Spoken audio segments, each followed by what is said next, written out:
kelompok 11 untuk reka. Persilakan.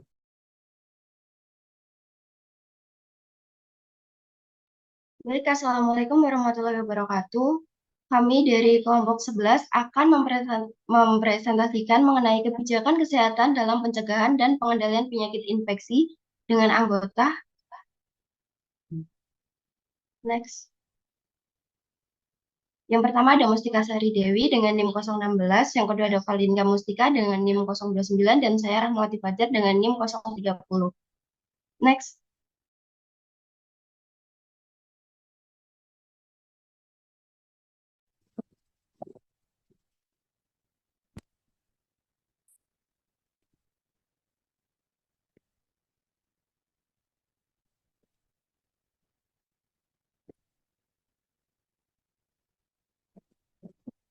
Yang pertama ada konsep dasar pencegahan dan pengendalian infeksi. Tujuan dari PPI adalah mengen- me- tujuan dari PPI adalah mencegah dan pengendalian infeksi di fasilitas kesehatan tingkat pertama atau FKTP untuk melindungi pasien, staf medis, dan masyarakat umum dari risiko penularan infeksi di lingkungan perawatan kesehatan. Sedangkan manfaat dari PPI itu sendiri, yang pertama, membantu mencegah penularan sebagai infeksi termasuk penyakit menular. Yang kedua, pasien yang mungkin memiliki kondisi medis yang melemahkan sistem kekebalan tubuh sangat bergantung pada lingkungan yang bebas dari resiko infeksi. Yang ketiga, staf medis, termasuk dokter, perawat, teknis laboratorium, dan petugas lainnya mendapatkan perlindungan dari resiko paparan infeksi saat merawat pasien. Next.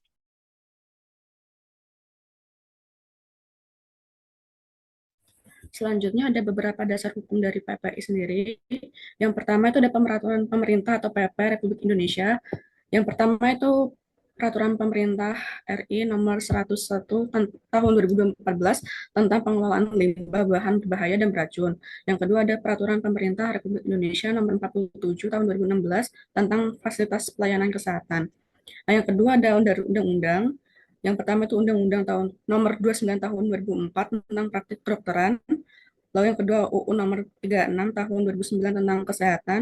Yang ketiga ada UU nomor 36 tahun 2014 tentang tenaga kesehatan juga.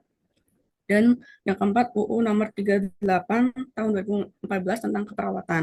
Nah, yang ketiga itu Peraturan Menteri Lingkungan Hidup dan Kehutanan atau Permen LHK, yaitu tentang Peraturan Menteri nomor 56 tahun 2015 tentang cara dan persyaratan teknis pengelolaan limbah bahan berbahaya dan beracun dari fasilitas pelayanan kesehatan sendiri. Nah, yang terakhir itu ada Peraturan Menteri Kesehatan atau Permenkes. Yang pertama itu ada Permenkes nomor 9 tahun 2014 tentang klinik. Yang kedua ada Permenkes nomor 8 tahun 2015 tentang program pengendalian resistensi antimikroba di RS. Yang ketiga ada Permenkes nomor 46 tahun 2015 tentang standar akreditasi puskesmas, klinik Pratama, tempat praktek mandiri, dokter dan dokter gigi. Yang keempat ada Permenkes no. 44 tahun 2016 tentang pedoman manajemen puskesmas. Yang kelima ada Permenkes nomor 27 tahun 2017 tentang pedoman pencegahan dan pengendalian infeksi di fasilitas pelayanan kesehatan. Dan yang terakhir ada Peraturan Menteri Kesehatan nomor 43 tahun 2019 tentang puskesmas.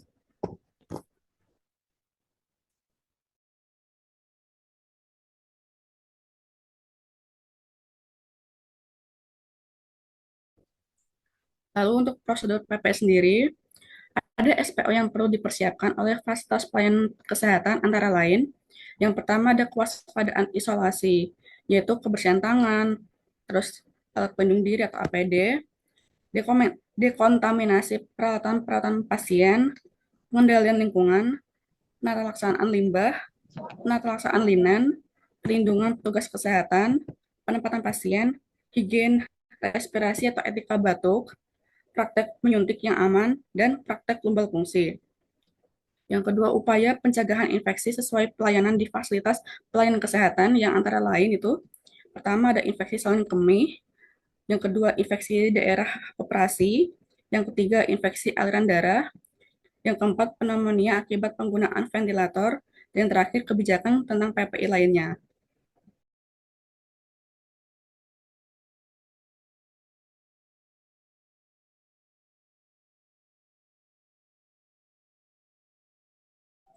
Selanjutnya ada audit. Audit merupakan proses pemeriksaan kesesuaian praktik dengan standar yang berlaku, termasuk pelaporan ketidaksesuaian oleh tim medis atau komite PPI. Hasil audit membantu staf mengenali area yang perlu diperbaiki. Audit internal juga mencakup pemantauan dan evaluasi efektivitas manajemen risiko rumah sakit. Next.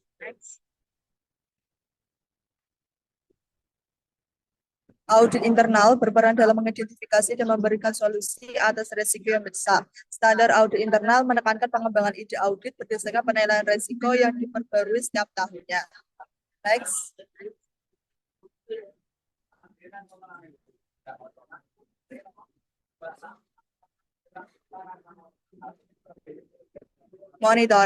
Monitoring dan evaluasi. Yang pertama, monitoring kejadian infeksi dan kepatuhan terhadap pelaksanaan PPI dilakukan oleh IPCN dan IPCLN.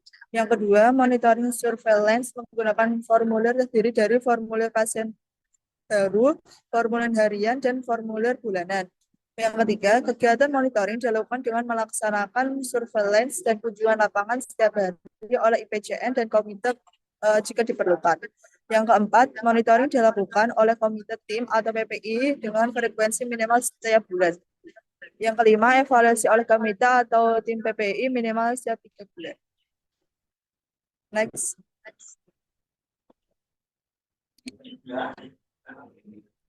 Selanjutnya ada sistem pelaporan. Yang pertama, IPCN membuat laporan rutin, yaitu setiap 3 bulan, 6 bulan, 1 tahun, atau jika diperlukan. Yang kedua, komite atau tim PPI membuat laporan tertulis kepada pimpinan Fasiankes setiap bulan dan jika diperlukan. Next.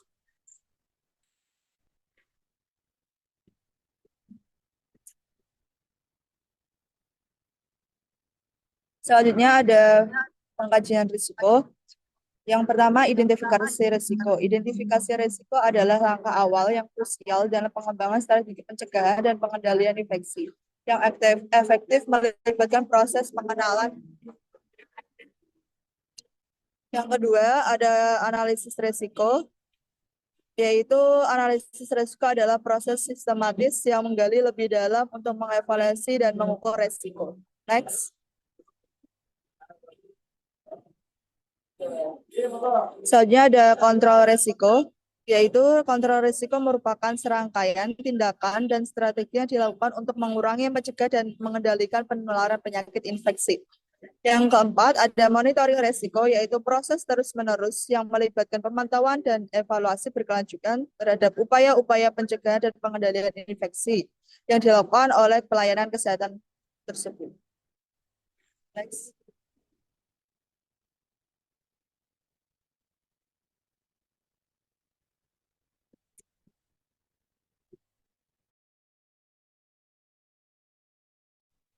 Untuk struktur organisasi tim PPI sendiri itu ada beberapa kondisi yang harus dipenuhi oleh koordinator atau ketua tim PPI, yaitu yang pertama, pendidikan dokter, dokter gigi, atau perawat atau bidan minimal pendidikan diploma 3. Yang kedua itu memiliki pengalaman kerja minimal 2 tahun di fasilitas kesehatan tingkat pertama atau FKTP. Yang ketiga itu wajib mengikuti minimal pelatihan PPI dasar yang memiliki sertifikat yang dikeluarkan oleh lembaga pelatihan sesuai ketentuan peraturan perundang-undangan. Yang keempat itu mengembangkan diri dengan mengikuti workshop, seminar, lokakarya, dan sejenisnya.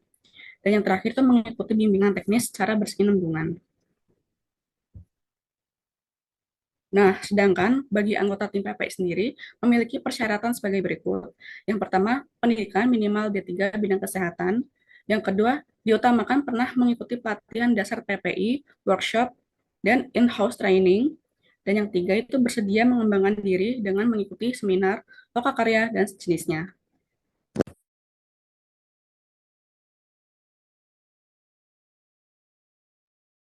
Selanjutnya ada peran Dinas Kesehatan Kabupaten atau Kota. Peran Dinas Kesehatan Kabupaten atau Kota memiliki tingkat kepentingan yang sangat tinggi dan menjadi elemen krusial dalam memastikan kelancaran pelaksanaan program PPI di FKTP dengan melengkapi aspek-aspek sebagai berikut. Yang pertama ada sumber daya manusia. Setelah FKTP memiliki rencana 5 tahunan dan tahunan, penting untuk menjamin kelancaran pelaksanaan program PPI. Hal ini membutuhkan dukungan sumber daya manusia, fasilitas, peralatan, dana, dan sistem informasi yang memadai.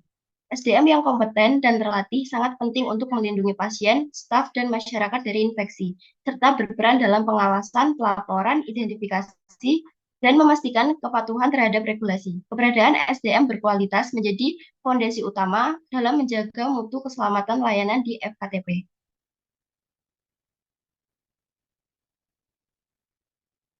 Yang kedua ada sarana dan prasarana. Sarana dan prasarana yang memadai merupakan elemen vital dalam menjalankan program PPI di FKTP. Ini mencakup ruang isolasi, fasilitas cuci tangan, ruang tunggu yang cukup, serta sistem pengelolaan limbah medis yang efektif.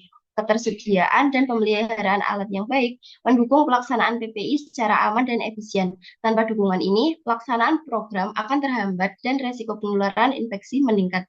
Next.